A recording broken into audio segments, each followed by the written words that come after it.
Avant de parler de ton projet, est-ce que tu peux revenir un peu sur le concept de la série et comment tu y as été inclus? Alors en fait alors déjà la série, donc la collection, ça s'appelle La Grande Évasion. Le principe, en fait, le cahier des charges est extrêmement ténu. C'est vous devez avoir un personnage ou un groupe de personnages dans un lieu clos. Ils doivent s'évader. Faites ce que vous voulez à partir de ça au niveau de l'histoire. Donc c'est avec ce principe-là que David Chauvel, le scénariste, enfin il est scénariste, mais c'est surtout le directeur de collection sur ce projet. C'est comme ça qu'il a présenté le projet à différents auteurs, dont moi. Et alors, comment je suis venu dessus? En fait, on se connaissait déjà depuis un petit bout de temps avec David parce que j'avais été présenté à David plusieurs années auparavant pour travailler sur Impact et sur 7, qui est le premier concept qu'il a mis au point. Et au 7, c'est pareil, le cahier des charges, c'était 7 mecs ont une mission, faites ce que vous voulez. Et donc, on a réussi à travailler ensemble sur 7. Sur Impact, ça s'est pas fait finalement. Mais bon, on était content de l'expérience, je pense en tout cas. Et puis moi, je lui avais dit, écoute, s'il y a d'autres choses qui se développent, moi je suis intéressé. Donc il m'a proposé comme ça La Grande Évasion. Et moi, du coup, j'avais plusieurs idées à lui proposer. Et c'est celle-ci qui a été retenue en fait, celle du labyrinthe. Voilà, la genèse. Et que ce soit sur ce projet ou sur d'autres, on sent que la mythologie est une matière qui te tient à cœur. D'où ça vient? Ouais. Alors, on va dire qu'en gros, les trois thèmes souvent qui reviennent et qui m'intéressent beaucoup, c'est l'histoire, la science, donc l'histoire des sciences aussi, et puis l'imaginaire en général. Et alors, au niveau de l'imaginaire, on va dire qu'il y a trois sources. Il y a les comics que je lisais quand j'étais petit. Il y a tout ce qui est science-fiction. Ça, c'est mon père qui m'a biberonné avec ça.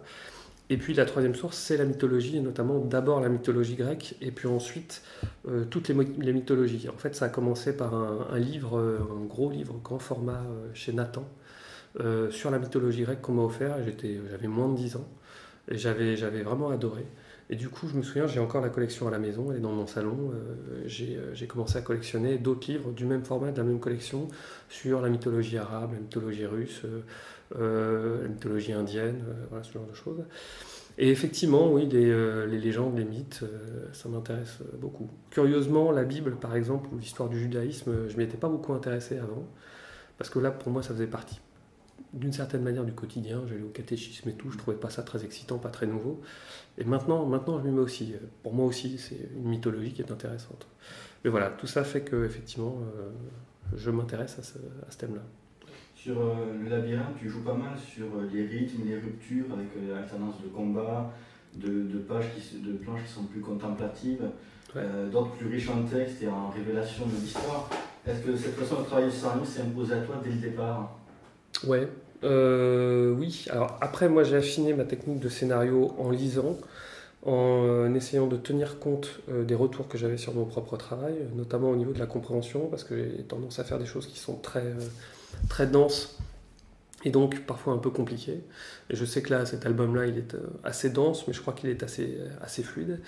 Mais en fait, ça, par contre, c'est un peu inné, entre guillemets. Je pense que n'importe qui sait plus ou moins raconter une histoire comprend qu'il faut alterner des phases d'action et des phases de calme, et qu'il faut profiter du calme souvent pour y glisser ou des révélations ou des éléments sur la psychologie du personnage ou des personnages, leur évolution. Et après, les scènes d'action servent à, comment dire, c'est du spectacle, c'est aussi l'aboutissement de ces scènes d'explication, entre guillemets, quoi. C'est là qu'on peut préparer l'état psychologique d'un personnage, et puis ensuite il va faire son choix, il va faire des actions qui sont révélatrices de son caractère, il va illustrer ce qu'on a expliqué avant dans les scènes d'action. Donc alors, tu vois, cette théorie un peu précise là, c'est venu un peu sur le tard, mais oui, dès le début, je savais qu'il fallait alterner. Ouais. Et sur le fond, tu inclus au scénario beaucoup de matière historique et donc mythologique. Est-ce que tu peux revenir un peu sur ton travail préparatoire? Eh ben, il n'y en a pas eu sur ce livre-là, parce que, alors d'habitude, il y en a beaucoup, souvent. En plus, c'est une phase qui me passionne, qui m'intéresse dans mon boulot, mais là, il n'y en a pas eu parce que je connaissais bien le mythe du Minotaure. Et en fait, il n'y a pas eu de documentation. Ça, c'est ça, il n'y a pas eu de documentation. Par contre, là où il y a un gros travail, c'est sur la recherche d'idées. Ça va être, notamment sur le livre-là, ça a été très difficile. Je savais que je voulais faire quelque chose dans un labyrinthe. Je le raccordais directement au mythe du Minotaure. Et après, le problème, c'était qu'est-ce qu'on en fait? À quoi ressemble le Minotaure? À quoi ressemble le labyrinthe? Qu'est-ce qui se passe dans le labyrinthe? Et ça a été long et difficile. En fait, je cherchais, alors bon, il y a différentes méthodes de recherche pour trouver des idées. Je cherchais des choses par analogie, je croisais des mots. Voilà. Et puis j'ai pensé assez vite sous tout ce qui était expérience sur les rats, mais je voyais rien venir. Et c'est au moment où je suis tombé sur J'ai regardé en quoi consistaient réellement les expériences de Lashley, et c'est quand j'ai vu que ça parlait d'apprentissage et de mémoire, en fait. Alors ça n'avait rien d'extraordinaire, hein. J'ai lu dans un autre article que j'expliquais que les expériences de Lashley révélaient des choses incroyables sur la mémoire génétique. Non, ça c'est le prolongement que j'ai imaginé. Pour moi, la mémoire génétique, elle existe peut-être, mais elle n'est pas du tout révélable. Enfin, on ne peut pas la révéler comme on le fait dans ce livre, ça c'est de la science-fiction.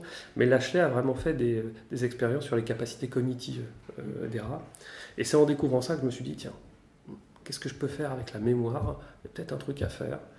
Et c'est comme ça qu'en prolongeant, en tirant les fils le temps que je pouvais, j'ai fini par bâtir le monde que j'avais. Et après, une fois que j'avais cette espèce de monde, cette explication de ce qu'est le labyrinthe, de ce qu'est toute la mythologie grecque, en fait, d'une certaine manière, une fois que j'avais ça, je pouvais bâtir mon histoire. C'était même assez simple.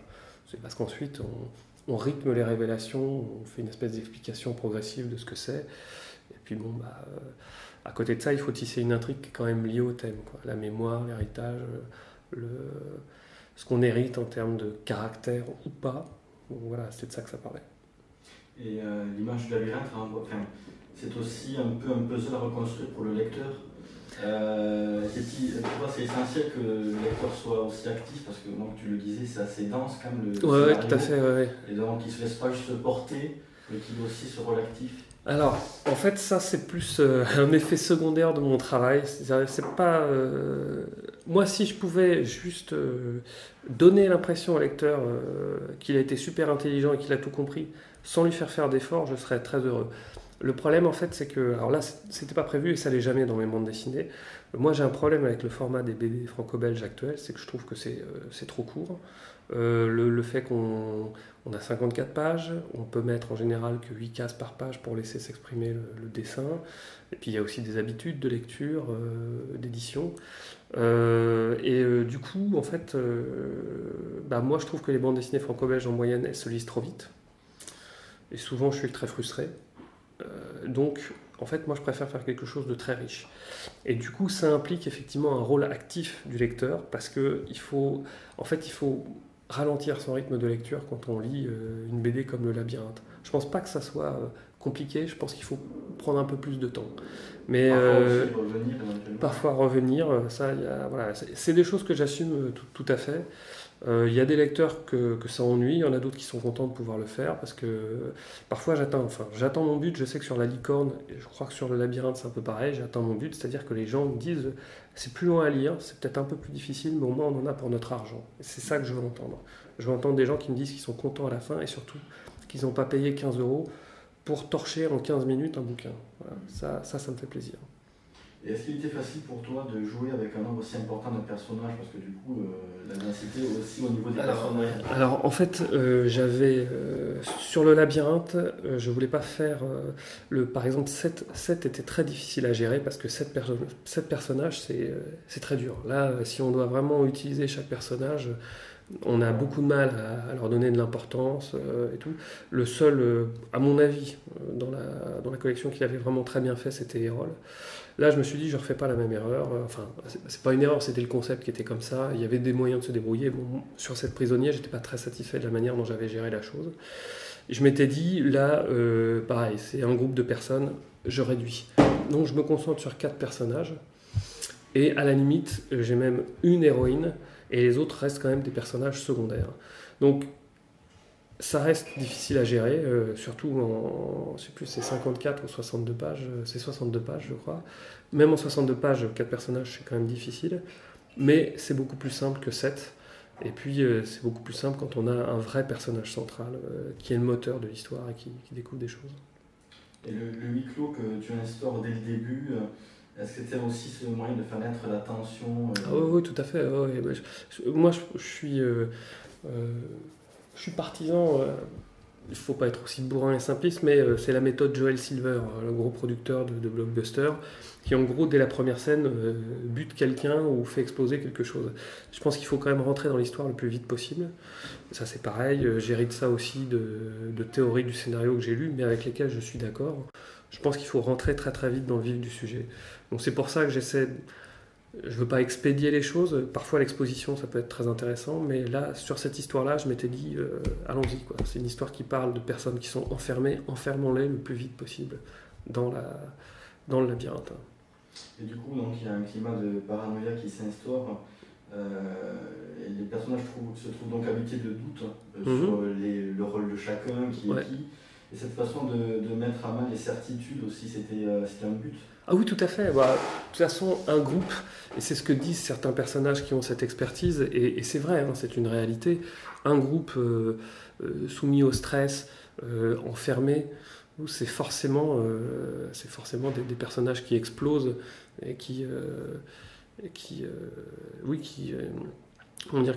s'engueulent les uns les autres et qui doutent les uns des autres, quoi. Ça c'est un classique et en même temps c'est humain, quoi, c'est normal. Est-ce que tu peux revenir sur ton travail avec Stefano ? Alors Stefano en fait on l'a entre guillemets recruté grâce à un agent italien. Et en fait j'avais vu son travail, c'était un copain qui bossait avec lui, qui avait monté des dossiers avec lui, ça s'était pas fait. Et moi je trouvais que ce qu'il faisait c'était vraiment chouette. Et notamment, ce qui m'intéressait beaucoup dans son dessin, parce que c'est un très bon dessinateur globalement, mais en plus, il a un très gros point fort, c'est les décors.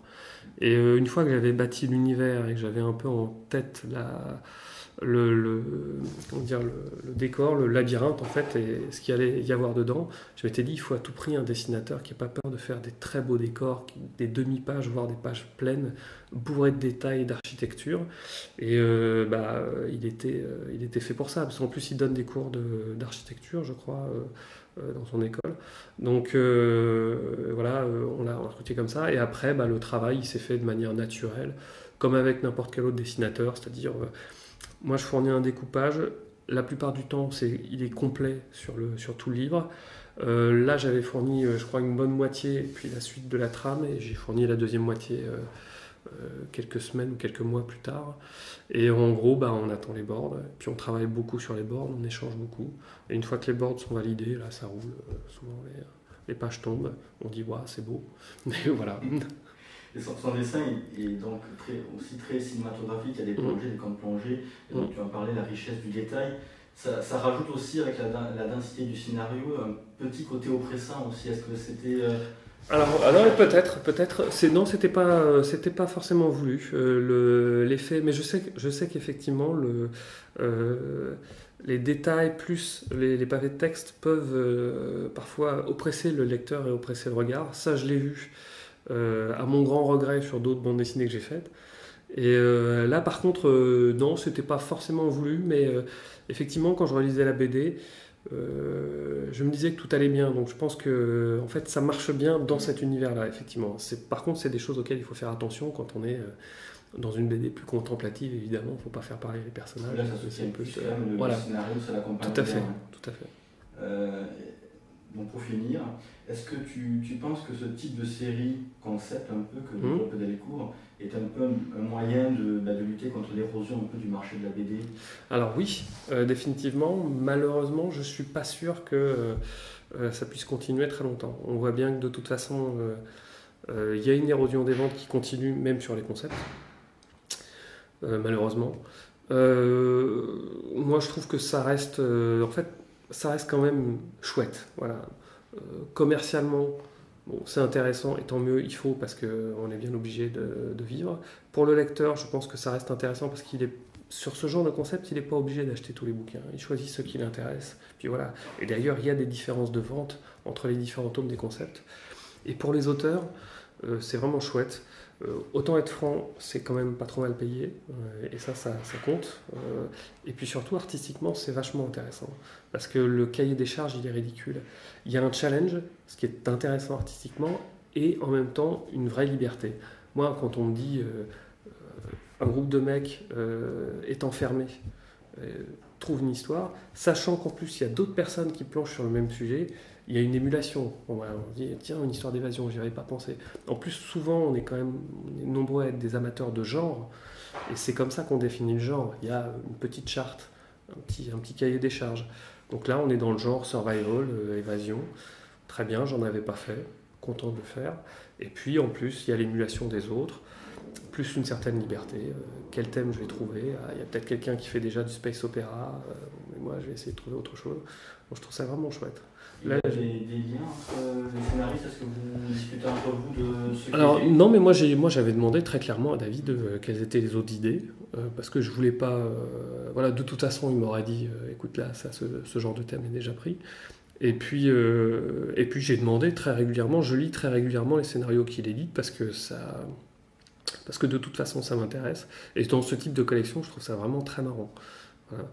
Donc, ouais, non, moi je sais que quand j'avais participé à 7 prisonniers, il y avait quand même une vraie pression, parce que bon, je connaissais pas bien David à l'époque, et pour moi c'était un auteur célèbre. Il y avait Jean-David Morvan, il y avait Alain Hérol, il y avait Fabien Wellman, Pascal Berthaud, et puis Michael Legalier et moi, on était un peu moins connus, même si on avait déjà fait des choses.